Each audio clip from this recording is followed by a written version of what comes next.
What's going on, everybody? Welcome back to the channel. Today we're working on our new to the stable bike, this 1981 Harley Wide Glide with the Shovelhead engine. There's going to be several videos on this bike because it's got a list of problems that I'd like to get fixed. So we're going to do some videos on different things as we go along. This video specifically is going to be on sealing up the primary case. Parked the bike over some cardboard, and it's got a couple leaks that we need to get looked at. Most of them seem to be coming from this primary, either the gasket around the primary cover or on the backside. It has some leaks that run down the backside of the primary and drip. So we're going to work on that stuff in this video. Lots of other videos coming on this. We're going to do some brake upgrades. We're going to do a seat replacement. We got an ignition switch to put in it. What else here? We're going to look at the points and set the timing. Other little stuff like that. So just keep an eye out for videos on this bike, repair videos. We're also going to do some ride-alongs on this bike. I think people will like that. So let's get started. So one of the first things I'm going to do is start draining the oil out of the primary. It's got a little bit of a leak on it too. I ordered a gasket kit from J&P, and it's supposed to come with all the gaskets and seals and O-rings and whatever else you might need to seal up the primary. So hopefully that's got a hopefully that does have everything we need in it, and we can take care of all these little leaks. A lot of people say that bikes from this era leaked even when they were new, and that that might be true, but I definitely think we can get it sealed up better than what that cardboard that I held up a minute ago shows.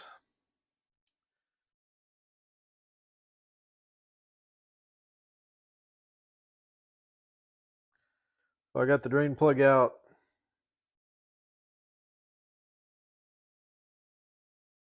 A little bit of stuff on the magnet, just a little bit of metal.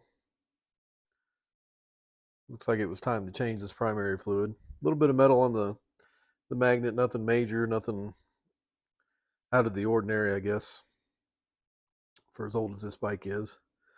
Who knows the last time it was changed. I've only owned this bike now maybe a week. Ridden it a few times. Kind of went over it and wrote down on that other list there things that I noticed was wrong with it, or at least want to check and make sure we're good to go.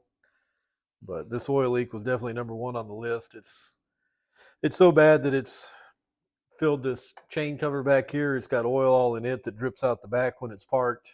The inside of the tire here has got oil slung away from it. So getting to be a pretty good leak, and more than we want to have to deal with on a bike that we want to take somewhere and park and not be embarrassed at the puddle that's underneath of it when we walk away. So I'm going to zip this derby cover off of here. I'm sure we'll have a new gasket for it, and anyway, we're going to have this off to refill it with fluid. Adjusting the clutch is also on our list. Some of the maintenance things on the list are just going through and changing the engine oil, checking the chain tension, checking the clutch adjustment, checking the primary chain adjustment, which we're gonna have to do anyway, because we're gonna have that chain out of there to get this primary off. It does have a good gasket in here, so that's good. That's a little bit of proof that somebody's been in here at some point and cared enough to put a decent gasket on it. It's an actual Harley gasket. That's a little bit surprising, I think. I guess the plan now is just to let this drain until pretty much everything is out of there, or as much as will come out of there. And then we'll take these screws out and take the primary cover off. So I'm going to let this drain. Once it gets done and we've got everything out of it we're going to get through the drain hole, we'll go ahead and take this primary cover off.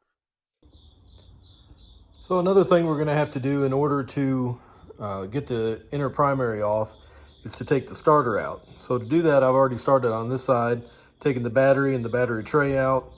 taking the bracket off of the transmission and starter. So next we're going to pull that wire off, the 2 through bolts in the starter, and hold the starter together as we pull it out of the primary case. So that should be all we have to take apart on this side of the bike as far as I'm aware right now.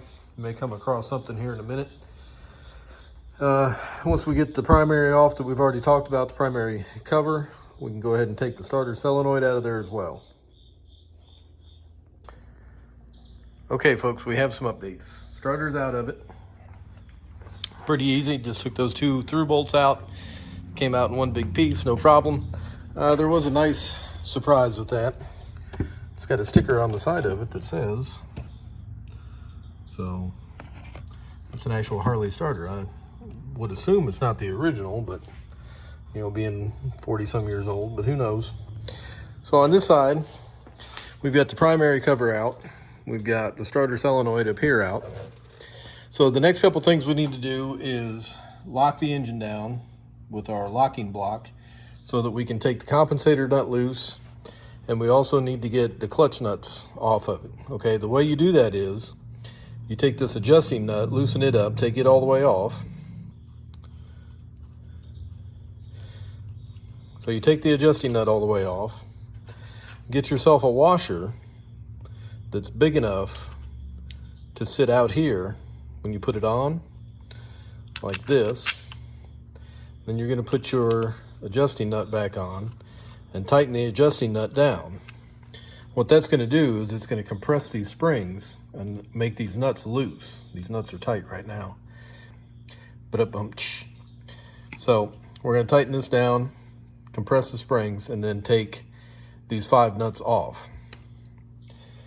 We also need to loosen the primary chain adjuster. I'm going to wait till I get these broke loose to do that, because that's what's helping us hold the engine still right now so that these don't turn. Get all that done, loosen up the chain adjuster so we can get some slack in the chain, and we'll be back. All right, we've got this loosened up. We've got our chain adjuster loosened up.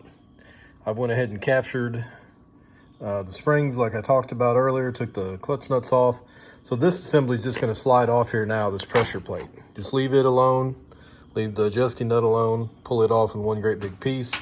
Here's all your clutch plates. Next we're going to have to take this nut off. This nut is right-handed thread, which means it's opposite of normal. Normally you go lefty-loosey. This one you go righty-loosey. So you have to turn this to the right in order to loosen it. We'll get to that in a minute. Up here on the compensator nut, we just take it all the way off. And I'll show you kind of piece by piece as this comes apart. This is 1.5 inches, by the way. I forgot to mention that a minute ago. You need an 1.5 inch socket to fit that. So take this off, a little bit hard to do with one hand.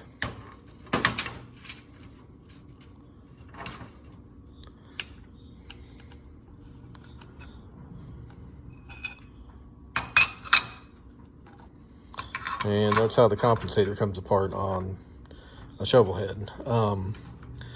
Next, we're going to go ahead and finish loosening the primary chain adjustment. Get that out of the way, but before we do that, we have to use our block again to lock down this so we can get that nut loose. Again, don't forget, left-handed threads on that one. This is our little chain block that I got on Amazon specifically for what we're doing here. You can also use just a regular chunk of wood, like a 2x4, cut on an angle on the end so it kind of wedges into the chain. I like to use this. It doesn't get chewed up and leave little chunks of wood or whatever down here in your primary. You can use the block of wood just as long as you're really paying attention and getting all the chips of wood out of there before you put everything back together. Okay, so broke this loose off camera. Righty-tighty is not applying here. This is righty-loosey. So you need an 1 3/16 socket for this clutch hub nut right here. 1.5 inches for the compensator sprocket. So I just wanted to show you guys how all this comes apart rather than just trying to explain it. You're going to take this nut off again, left-handed thread, so it turns to the right to loosen. We can take our chain block out of it now that we've got that broke loose. We're going to loosen up our chain adjustment, make it all the way loose. Actually, we'll just go ahead and take that all the way. It's going to take this all the way apart. That way we can get the chain out. Look at our guide, not that bad of shape. A little bit of groove starting, still in really good shape. I'm sure that's been replaced at some point. So now our chain is completely slack. We can start working this stuff off.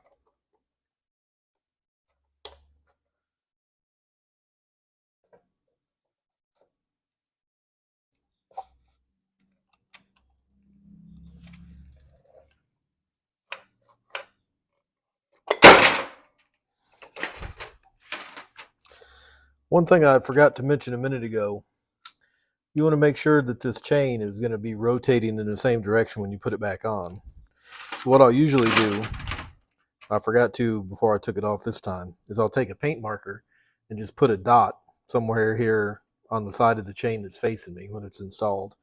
That way, as the chain gets moved around on the workbench and cleaned and whatever, I can still see and verify which way the chain was turning when I took it apart.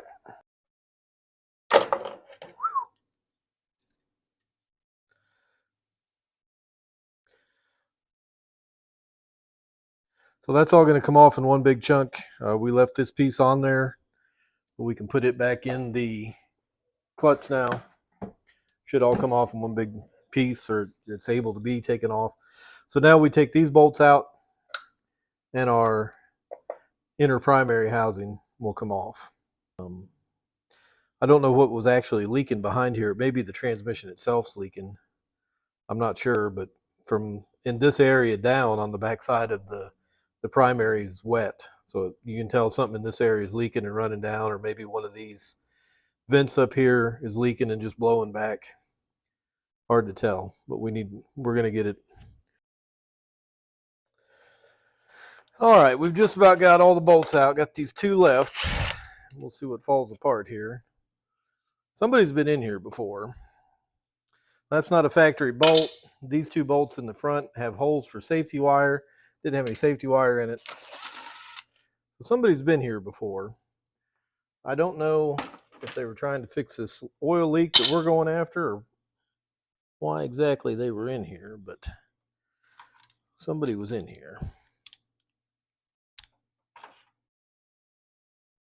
Okay, folks, we got the inner primary off. Looking back here at the back of it, I don't know how well it's going to show up on camera, but it looks like the majority of the leak is coming from right here and running down. But this whole area kind of right through here is wet, especially down around here. So I may have a couple things going on. The front of this transmission looks like it's definitely leaking at least a little bit from up here at the top, and probably behind this chain sprocket here where you can't really see. Definitely looks like it's leaking a little bit there at the top. This here, if I can get the light to stay, maybe you can see a little bit better. You can see a lot of the leak looks like it's coming from right here. And I said a little while ago that it looked like somebody had been in here. I found more evidence of that because here's silicone all over the inside of the primary. The only way you can get to that is by having it off. This is the starter drive that mounts in that hole there where I said it looked like it was leaking from. It's got a good amount of silicone all around it to try and stop it from leaking. What I'm seeing here is, all right, this mounts in this hole right here. Both of these holes are threaded, and that hole is not threaded. That hole is threaded. I don't know if you can see it. That hole, see there? That hole is threaded. So I think what's happening is, for whatever reason, both of these holes are threaded. It sits in here like this. This hole and this hole are both threaded. And what somebody had was this really short bolt coming from inside the case into this threaded hole. Well, this bolt isn't even long enough to reach this piece. So in other words, this piece only had one bolt in it. This bolt over here was loose on this side, and that kind of jives with the majority of the leak being right in this area. You can assume this side was slightly loose at least, and that's probably most of our leak right there. So what I'm going to do, I'm going to drill this out, drill the threads out of this hole, get a longer bolt like this bolt that was in this side. This one came in from the back side like so, and this one came from inside the case. If I can get my fingers out of the way. This one came from inside the case. I'm going to sleep on this, but I think what I'm going to do is just seal up this primary good, make sure this is sealed good, around the engine sealed good, eliminate as many of those leaks as we can, and kind of see, you know, where that puts us. Maybe later this winter, maybe at another time, I'll take the transmission out and reseal everything here. Who knows? So that's where we're at. I think we're going to end this video right here, get all this stuff cleaned up. Once we get our gasket set in, which is supposed to be here tomorrow, we'll start putting this thing back together, make that a part 2 of the video so it's not an hour long. So that's what we're going to do. Come on back, watch part 2. If you like this video, click like for me, subscribe so you don't miss any of our content. I appreciate it. I'll talk to you again soon.